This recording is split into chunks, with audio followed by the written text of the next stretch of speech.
नमस्कार, स्वदेश न्यूज देख रहे हैं आप और फिर से हम उसी खबर पर मौजूद हैं। गोमती नदी पर बनी दीवार पूछती है सवाल, क्योंकि गोमती नदी पर जिस तरीके से ये दीवार बनाई गई है, गोमती नदी पर कब्जा किया गया है, गोमती नदी पर अतिक्रमण किया गया है और वो रसूखदार नाम हम इस बार उनका खुलासा करेंगे और उन नामों से पर्दा हटेगा, क्योंकि जिस तरीके से उत्तर प्रदेश के लखनऊ में ये पूरा मामला हुआ है वो अपने आप में एक बड़ा सवाल है। और बड़ा सवाल इसलिए भी है क्योंकि नदियों में अतिक्रमण, नदी पर अतिक्रमण, किसानों की जमीनों पर अतिक्रमण, किसानों की जमीन पर कब्जा और जिस तरीके से जो पूरा मामला है ये अपने आप में बहुत बड़ा मामला है, क्योंकि प्रशासनिक चूक यहां पर हुई है और प्रशासन के वो अधिकारी जो कि सरकार की मंशा को धताते बताते हैं, सरकार पर सवाल खड़े करवाने वाले अधिकारी खुद चंद पैसों के लिए कैसे बिक जाते हैं और किस तरीके से रसूखदारों को खिलाफ या रसूखदारों को जो फायदा पहुंचाते हैं, अपने आप में बड़ा सवाल है। और सवाल यह भी है कि जो किसान है, जो कि अन्नदाता है, भारत भूमि का अन्नदाता है, उसकी जमीन को किस तरीके से षड्यंत्रबद्ध अधिकारी भूमाफियाओं के हवाले करवा देते हैं, अपने आप में बड़ा सवाल है। और ये वो खबर है जो कि आपके रोंगटे खड़े कर देगी। आपको हम वो बातें बताएंगे, वो फैक्ट बताएंगे, वो तथ्य बताएंगे कि किस तरीके से ये इतना बड़ा घोटाला हुआ और सरकार की नजरों से बचा कैसे रहा,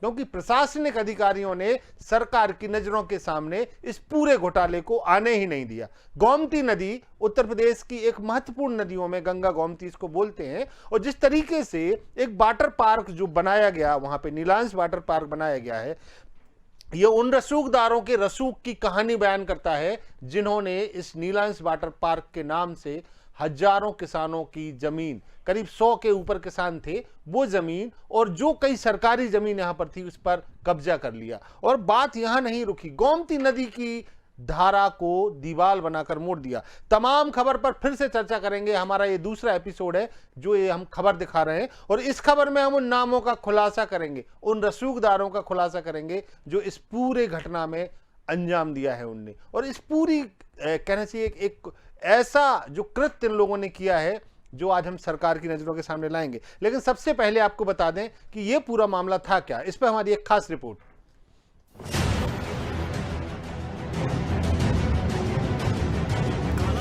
जो है वो हम आपको दिखाएंगे।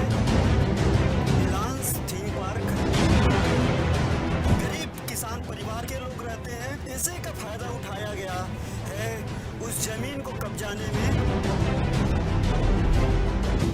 पूरे देश में उत्तर प्रदेश की योगी सरकार की एंटी माफिया मुहिम की चर्चा है। कहा जा रहा है यूपी में माफिया की खैर नहीं, लेकिन असल में करीब से देखने पर ये बातें और दावे हवा हवाई और किसी स्लोगन से अधिक नहीं लगते। जीरो टॉलरेंस, भूमाफिया पोर्टल, एंटी भूमाफिया मुहिम, ये सारी कवायदें सरकारी स्लोगन से अधिक नहीं लगती। ऐसा लगता है कि ये सिर्फ गरीबों के लिए बने हैं। राजधानी लखनऊ की एक अंधेर गर्दी देखकर तो यही लगता है। राजधानी लखनऊ जहां से सरकार चलती है, जहां पर प्रदेश का मुखिया रहता है, जहां से दावा होता है कि प्रदेश से भूमाफिया और गुंडाराज खत्म हो गया, वहां एक बड़े भूमाफिया के सामने सारे दावे हवा हवाई हो रहे हैं। जी हाँ, यहाँ सैकड़ों एकड़ सरकारी और किसानों की जमीनों पर कब्जा कर नीलांश वाटर पार्क के मालिकों ने सरकार को सीधे चुनौती दी है। भूमाफिया से लुट चुके किसान बेहाल हैं। कभी सरकारी दरवाजे तो कभी उस सरकारी दरवाजे भटक रहे हैं, लेकिन कोई भी उनकी फरियाद सुनने को तैयार नहीं है। कई किसान अपनी जमीन पाने के लिए भटकते भटकते अपनी जान तक गंवा चुके हैं, लेकिन प्रशासन के कान में जू तक नहीं रहेंगी। इससे भी बड़ी बात है कि वाटर पार्क बनाने वाले माफिया ने गोमती नदी में दीवार खड़ी कर उसकी धार मोड़ दी। माफिया के हाथों अपनी जमीन गंवाने वाले किसान दफ्तर गुहार लगा रहे हैं, तो पर्यावरण प्रेमी गोमती नदी की अविरल धार को रोकने से चिंतित और नाराज हैं। लेकिन पता नहीं माफिया पर किसकी मेहरबानी है कि प्रशासन के कानों में जू ही नहीं रेंग रही। माफिया राज का ये हाल देखने के बाद लोग सवाल उठा रहे हैं कि अगर ये हाल सूबे की राजधानी के हैं तो बाकी जगह का क्या होगा। इसका अंदाजा आसानी से लगाया जा सकता है। आखिर क्यों भूमाफिया के आगे नतमस्तक है प्रशासन? क्यों नहीं सुनी जा रही किसानों की फरियाद?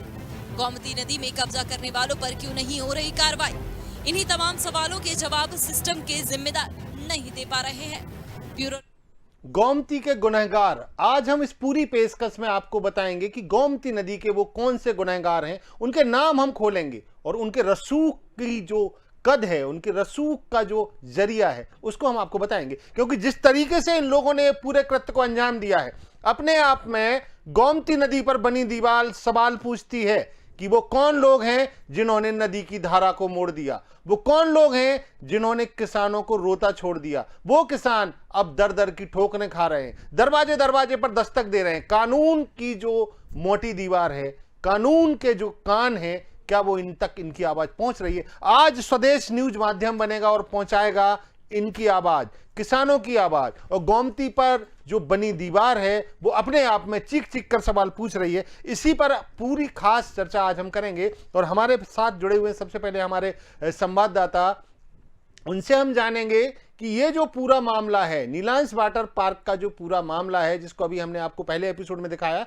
अब दूसरा जो हम ये भाग लेकर आए हैं, नीलांश वाटर पार्क की एक एक परत हम खोल रहे हैं। हमारे साथ में मौजूद हैं हमारे संवाददाता लखनऊ से घनश्याम चौरसिया। घनश्याम, इस पूरी कवायद को आपने देखा और सुबह से आप इस पूरी खबर पर बने हुए हैं, क्या नई जानकारी?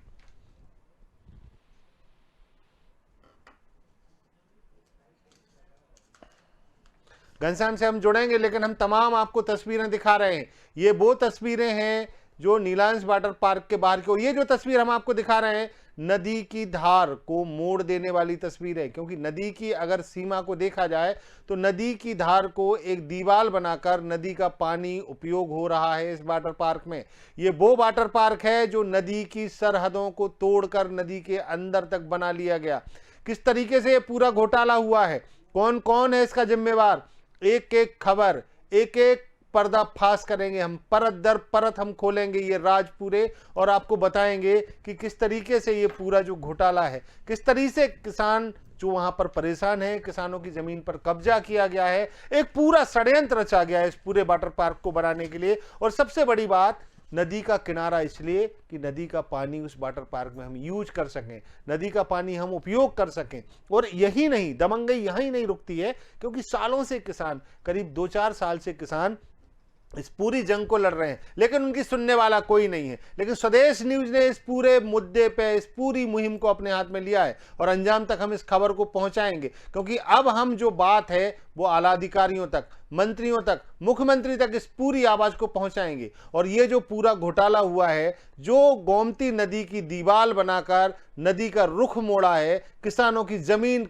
जो है कब्जाई है, इस पूरी चर्चा पर हम आज बने रहेंगे आपके साथ में और आपको बताएंगे कि घनश्याम हमारे साथ जुड़ चुके हैं। घनश्याम, ये जो पूरा मामला आपने हमें बताया, अब इस पर आपकी लगातार किसानों से बात हो रही थी, कितने किसान आपके साथ में हैं और आप किसानों की जो आप बीती है, किसानों का जो दर्द है, वो किस तरीके से सामने आ रहा है? पूरी खबर घनश्याम, पूरी अपडेट के साथ आपसे जानना चाहेंगे फिर से।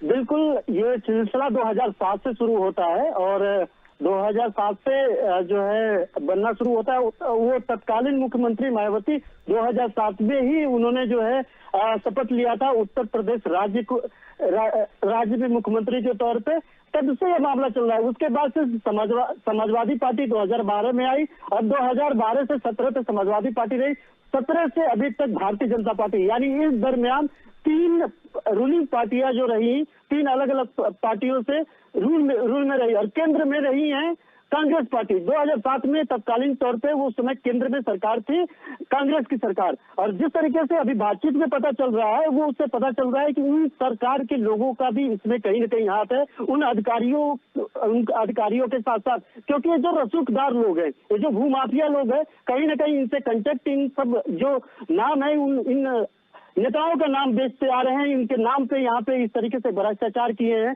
जिसमें से मैं आपको बता दूं, नाम है, एक नाम है उसमें से संतोष श्रीवास्तव, जो अपने आप को बीजेपी का लीडर बताते हैं। दूसरा है राजेश श्रीवास्तव, जो रायबरेली से हैं और ये कहीं न कहीं राहुल गांधी के करीबी बताए जाते हैं कि ये राहुल गांधी से इनके संबंध है। मदन लाल एक और नाम है, मदन लाल, ये दो लोग श्रीवास्तव हैं। तीसरा मदन लाल दलित हैं। इनको क्यों रखा गया था वो मैं बताता हूँ।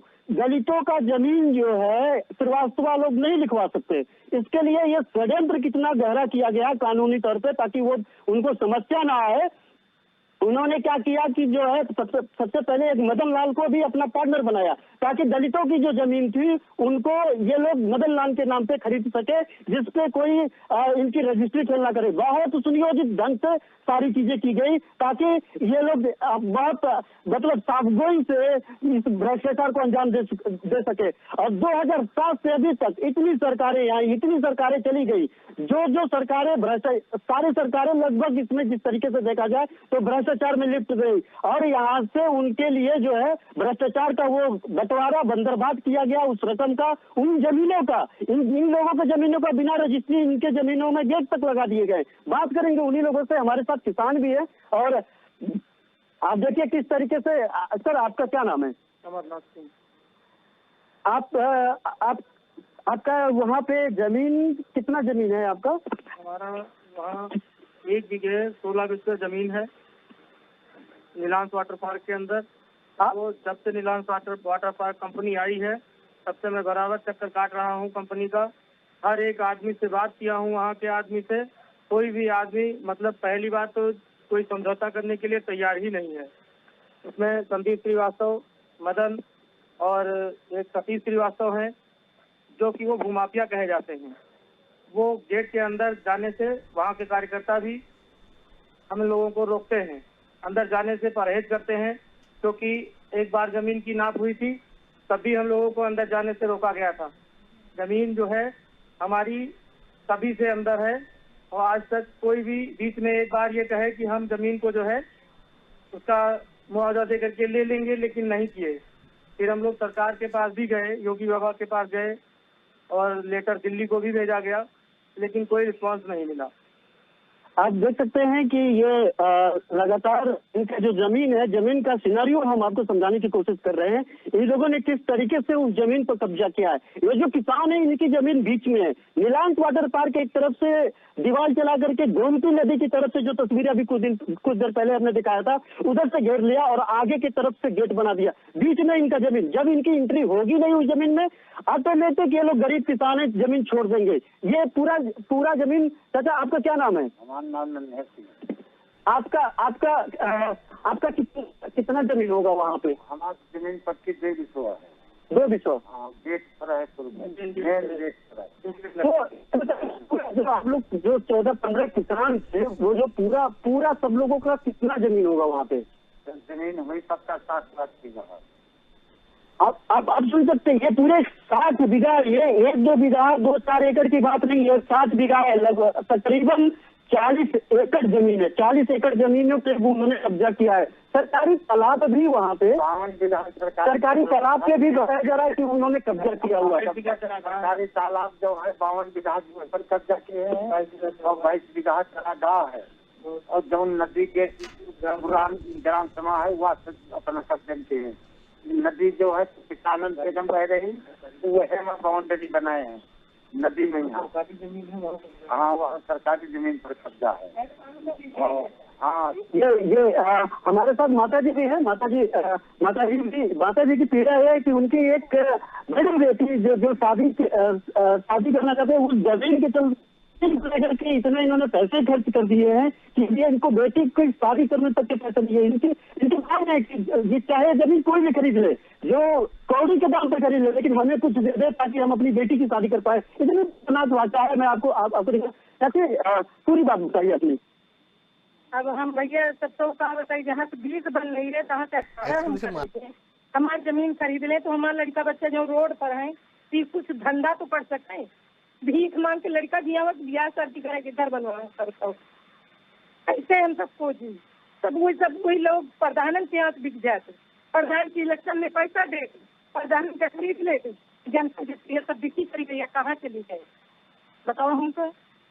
कितना पैसा हम लोग लगा चुके हैं, कितना पैसा सब लोग दिल्ली तक का दौड़ी है, दिल्ली में पड़े हैं, कहाँ से भैया लाए हैं सबको। लड़का भी है कि दिल्ली वहाँ चले, हम सबको रोड पर पड़े चले। अब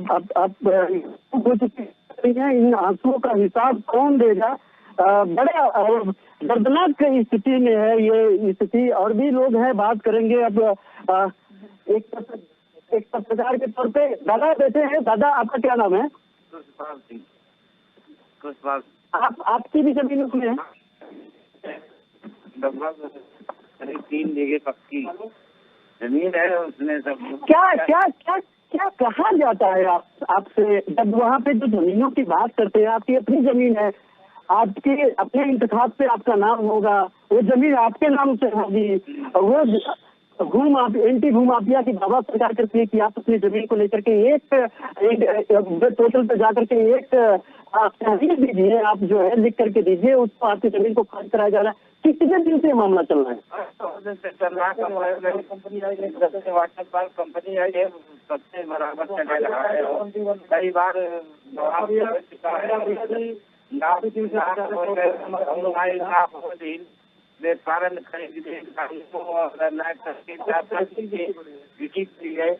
तुम क्या करे भैया, सब किसान परेशान है। में तो आपसे भूमाफियाओं से या फिर वो नीलांश के जो मालिकान है, जो मालिक है, उनसे आप लोगों की बातचीत होती? आप फरियाद लेकर के उनके पास नहीं?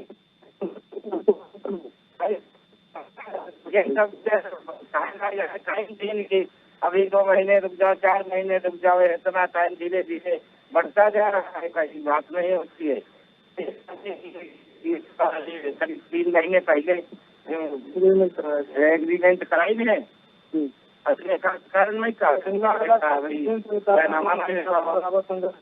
अच्छा, ये बीच में वो जो जमीनों को खरीद भी रहे हैं, ये आपके खरीदी में एग्रीमेंट के ही है, सीताराम गन्ना और राजा राम के।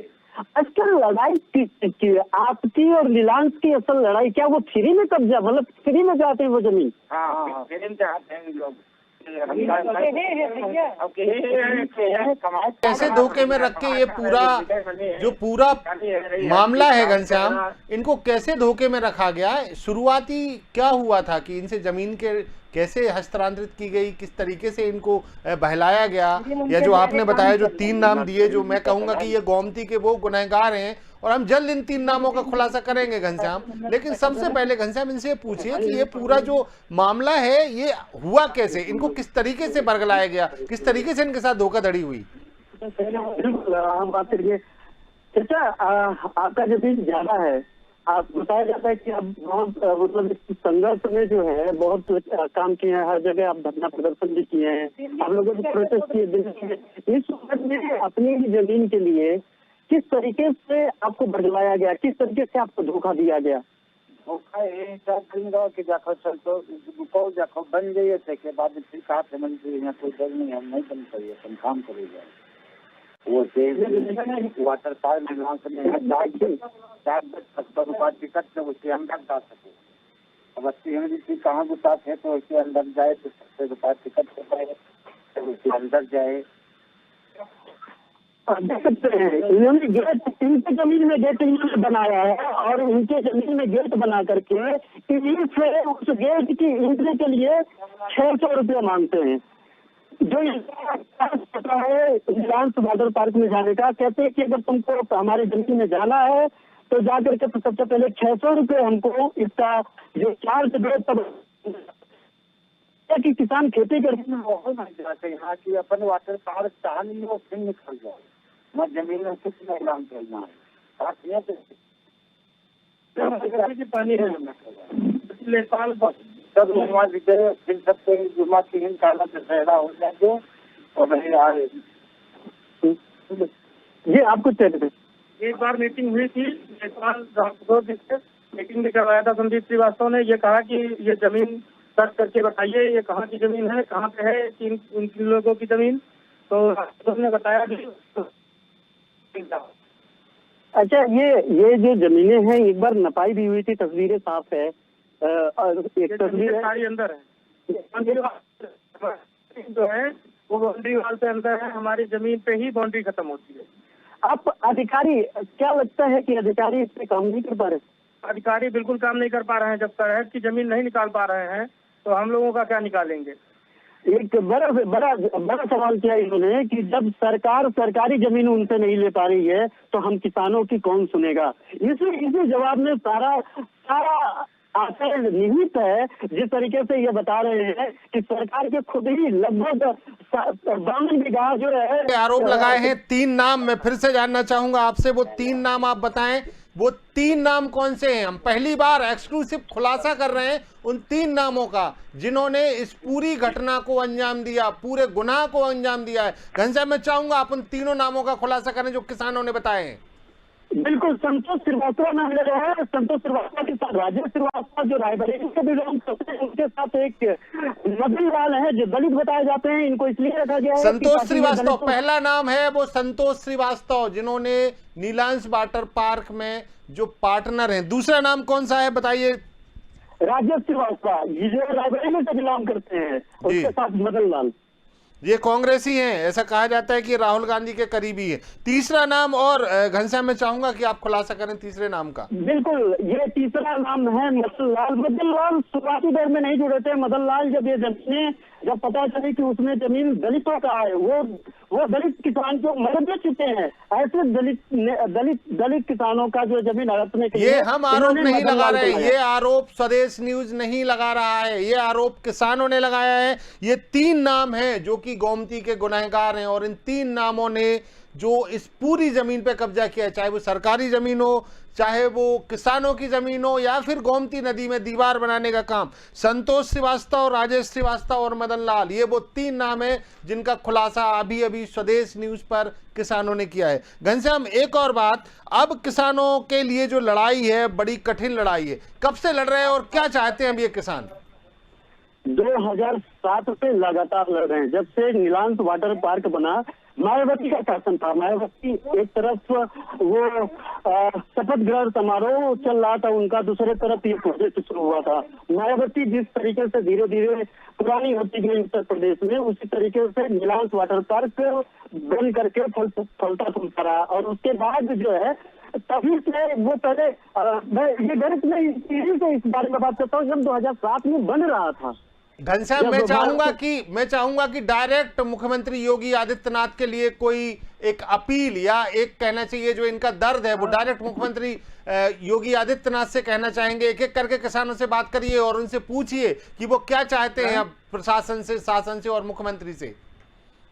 बिल्कुल, जैसे आप बताइए कि अभी सरकार से, मुख्यमंत्री से, आप हमारे चैनल के माध्यम से बताइए, हम आपकी आवाज पहुंचाना चाहते हैं सरकार के पास। आप बताइए कि अभी आप क्या चाहते हैं? हम यहाँ चाहते हैं कि हमारी जमीन मिल जाए, न जमीन मिल जाए तो जमीन के पैसे मिल जाए, और हम चाहते हैं। अपील बताइए तो सरकार से क्या मांगे हैं, उसके अलावा सरकार से क्या चाहते हैं? अगर वो जमीन और पैसा नहीं देते हैं तो सरकार से क्या चाहते हैं?